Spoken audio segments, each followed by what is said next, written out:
देश में बढ़ती महंगाई एवं बेरोजगारी से जनता का ध्यान हटाने के लिए सरकार द्वारा प्रायोजित विभाजनकारी एजेंडे का दंश झेल रहे देशवासियों के साथ कांग्रेस पार्टी कंधे से कंधा मिलाकर खड़ी है।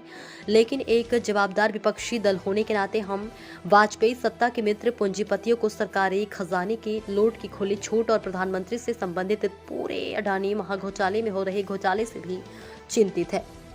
इसलिए हम सरकार को उसकी जिम्मेदारी से भागने की इजाजत नहीं दे सकते हैं और आज हम अडानी के हैं कौन श्रृंखला के तहत कांग्रेस की आयोजित देश के प्रमुख शहरों में प्रेस वार्ताओं के तहत चौहटन में कांग्रेस के विधायक पद्माराम ने इस संबंध में प्रेस कॉन्फ्रेंस के स्थानीय डाक बंगले में पत्रकारों से बातचीत करते हुए विधायक पद्माराम ने कहा कि केंद्र सरकार ने राहुल गांधी के सवालों और कांग्रेस अध्यक्ष मल्लिकार्जुन खड़गे के भाषण के अंशों को भी संसदीय कार्यवाही से हटा दिया जाता है, जो कि लोकतांत्रिक प्रणाली के लिए बहुत चिंताजनक है।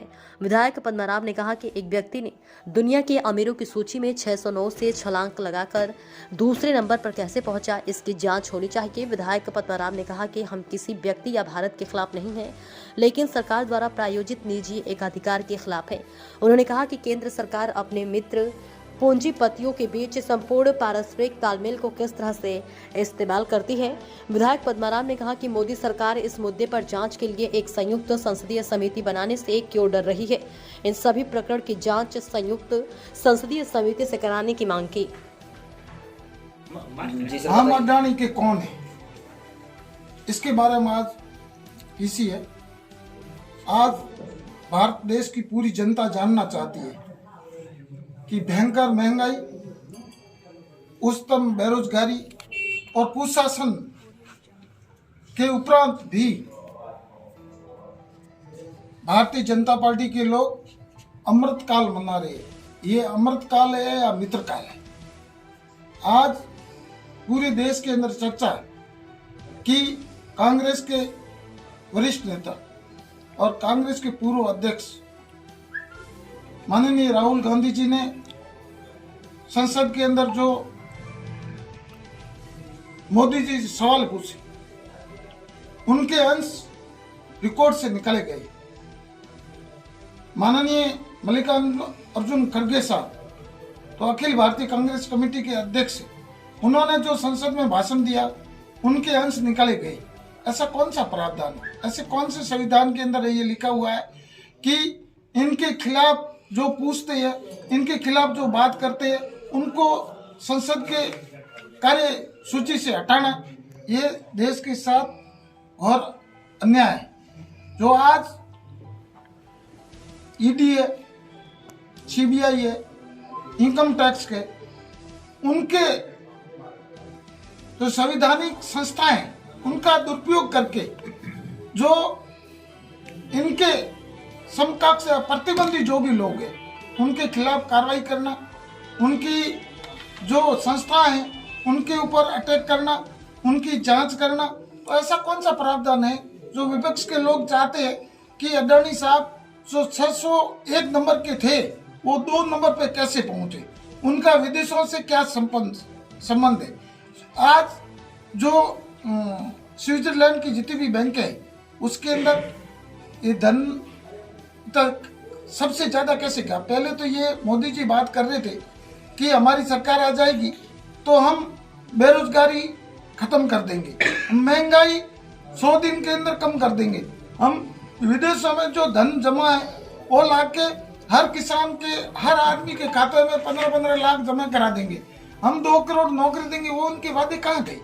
आप देश जानना चाहता है कि आपने ये जो वादा किया था वो जनता से किया था या आपके मित्र का लोगों से किया, पूंजीपतियों से किया था। आज देश की हालत बहुत नाजुक है। देश भयंकर मंदी के अंदर जूझ रहा है, डाउन हो गया। इसके बारे में जनता जानना चाहती है। तो विदेशों के अंदर भी इन्होंने जो काम किए हो, इलेक्ट्रिक के अंदर किया हो, रक्षा सौदे के अंदर हो, दूसरे के अंदर हो, इनको उन कंपनियों से किसने सहयोग किया। और ये विद्युत कंपनी के अंदर जो दूसरे लोगों ने टेंडर लगाया, उसके बाद में उनका सिलेक्शन होने लायक था, फिर उन्होंने विड्रॉ क्यों किया, किसका सहयोग दिया, किस आधार पे, जनता आपको पूछना चाहती है। और जो हवाई अड्डे है, बंदरगाह है, ये संस्था है, LIC है, ये प्राइवेट हाथों में कैसे गई? उसकी इतनी रकम कहाँ से आई? और उन्होंने किन परिस्थितियों के अंदर, जो विदेशों के अंदर उनकी साख डाउन हो रही है, उसके बाद में भी आगे बढ़कर अडानी साहब को ये सब देना, इससे ये जनता जानना चाहती है कि देश के साथ धोखा हुआ है, देश को लुटा के अपने मित्र लोगों को, पूंजीपतियों को पनपाने के लिए मोदी सरकार जो ये देश के साथ कोरारा घाट कर रही है, वो जनता जानना चाहती है। हम सब आज पूरे राजस्थान के अंदर, पूरे देश के अंदर ये पीसी करके जनता को दिखाना चाहते हैं कि जिस प्रकार ये आपको बड़ी बड़ी बातें करके राज के अंदर आए, आज उनका उद्देश्य सिर्फ राज करना है, जनता के हित में, जनता का सेवा करने का काम नहीं है। अपने मित्र उद्योगपतियों को कैसे पनपाया जाए, उनको सहयोग कैसे किया जाए, बंदरगाह पूरे उनको दे दिए, हवाई अड्डे उनको दे दिए, रेलवे स्टेशन उनको दे दी। ये किस आधार पे वो संचालित करेंगे, जबकि आज उनका शेयर डाउन हो गया 10,300 करोड़ रुपए, एकदम उनका शेयर डाउन हो गया। LIC की हालत आज पतली हो गई है, बैंकों की स्थिति अच्छी नहीं है, उसके उपरांत भी ये लोगों को सहयोग कर रहे हैं। और जो जनता पूछ रही है, दूसरे जो भी दल इनके बारे में बात करते हैं, उनके घर ED भेज देते हैं, CBI भेज देते हैं, इनकम टैक्स भेज देते हैं, उनको जेल में डालने की कोशिश करते हैं। कई लोगों को जेल में डाल दिया और डरा धमका के जनता का ध्यान भटकाने के लिए जो ये तरह तरह की बातें कर रहे हैं। तो मैं आप सबके मार्फत भारतीय नागरिकों से निवेदन करना चाहता हूं कि ये लोग जो मित्र काल चल रहा है, मित्रों को पनपाने के लिए देश की जो महत्वपूर्ण संस्थाएं हैं पूरी प्राइवेट हाथों में दे दी है। देश की हालत अच्छी नहीं है, बेरोजगारी दिनों दिन बढ़ रही है, महंगाई दिनों दिन बढ़ रही है, कुशासन है, जनता तरस है, जनता कोई सुरक्षित नहीं है। धर्म के नाम पर, जाति के नाम पर एक दूसरे को लड़ा के ध्यान भटकाने की कोशिश कर रहे हैं। हम इनका घोर विरोध करते हैं और आने वाले समय के अंदर जनता इनको दिखाएगी कि ये मित्र काल के अंदर जो उद्योगपतियों को पनपाने के लिए इन्होंने जो सहयोग किया, विदेशी यात्रा के अंदर जाकर कोलंबिया, श्रीलंका की बात हो और विदेशी जहां भी है, विदेशी कंपनियों से काला धन कैसे गया, कहां से आया, उसके पीछे ये धन किसका है, ये जनता पूछनी चाहती। इस कारण से हमने ये पीसी आयोजित किया। आप सबसे निवेदन है कि आप इसका प्रकाशन करें और जनता को दिखावे, कुछ एक ढोंग रचकर जनता के सेवक के नाम पर बनकर ये राज में आए हैं। और आज जनता का इन्होंने क्या सहयोग किया है, कितने घोटाले हुए। हम चाहते हैं कि एक संसदीय समिति बन जाए और इनकी जांच कर जाए। हर चीज की जांच हो रही है, तो इनकी जांच क्यों नहीं हो?